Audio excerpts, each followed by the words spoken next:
வாசல் பின்னாடி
இயேசுவினுடைய உயிரற்ற உடல் கல்லறைக்குள்ளே அடக்கம் செய்யப்படுகிறது.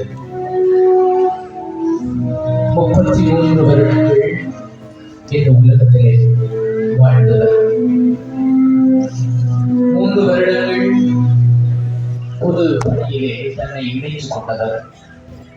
மக்களுக்காக தன்னை முற்று முழுதாக கையெழுத்துக் கொண்டவர். கல்லறைக்குள்ளே அடக்கப்பட்டார். ஆனால் அந்த கல்லறைக்குள்ளே அடக்கப்பட்ட இயேசு 3ஆம் நாள் வெற்றி வீரராக சாவின் தலையை கடைத்தெறிந்து அவர் உயிர் பெற்றிருந்தார். அருமையான சகோதர சகோதரிகளே, இந்த தவக்காலத்திலே யாத்திரையாக கடல் கடந்து இந்த இடத்திலே நாம் வந்திருக்கிறோம்.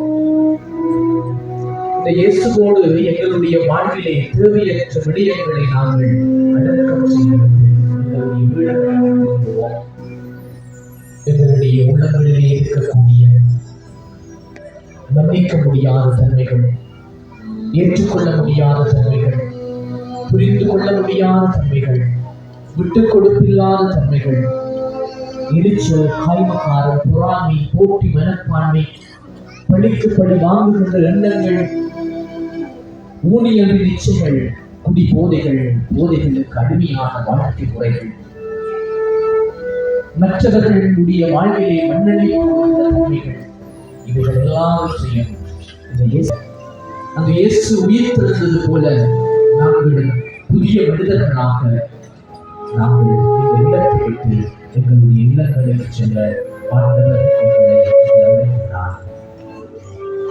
அந்த இயேசுவே, அந்த கல்லறையிலே 3 நாள் உம்மை அடக்கி மீண்டும் வெற்றி வாக்கி சொல்லி எழுத்தெழுந்தது போல நாங்களும் எங்களிடம் இருக்கின்ற தீமையான குணங்களை அடக்கி நல்ல மனிதர்களாக, உமக்கு உகந்த மனிதர்களாக நாங்கள் வாழ எங்களுக்கு வரத்தாங்க.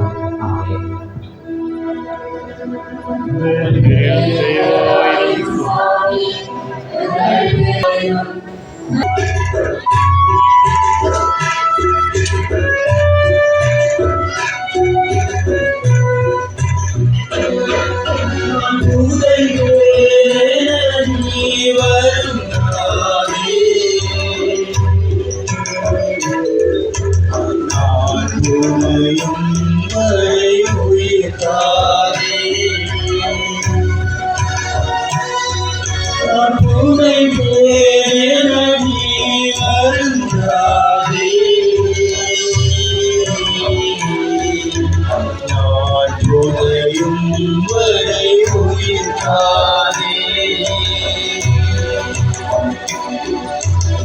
நான் புதையும் வரை உயிர்க்காதே.